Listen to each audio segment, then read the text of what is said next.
আমাদের মাননীয় প্রধানমন্ত্রীর কাছে অনুরোধ করব যাতে কক্সবাজার পৌরসভাকে সিটি কর্পোরেশনে উন্নত করা হয়।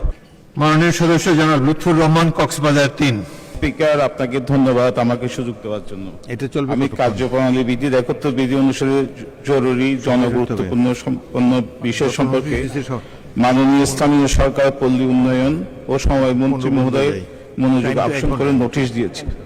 আমার নোটিশের উত্থাপনীয় বিষয় হচ্ছে কক্সবাজার জেলা সদরের কক্সবাজার পৌরসভাকে সিটি কর্পোরেশনে উন্নীতকরণ প্রসঙ্গে। আমি এই প্রসঙ্গে বলতে চাই, এই কক্সবাজার পৌরসভা স্থাপিত হয়েছিল 1869 সালে।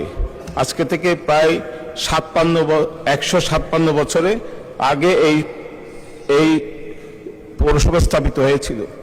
এইখানে আপনার প্রতি বছর প্রায় 70 লক্ষের মতো পর্যটক আসে, প্রায় 2 লক্ষের মতো দেশি বিদেশি পর্যটক এখানে ভ্রমণ করে। এখানে আপনার আন্তর্জাতিক ক্রিকেট স্টেডিয়াম, আন্তর্জাতিক বিমানবন্দর সহ অনেক কিছুই এখানে আছে, যার কারণে ছোট্ট পৌরসভার জনবল নিয়ে, অবকাঠামো নিয়ে এত বড় শহর পরিচালনা করা সম্ভব না।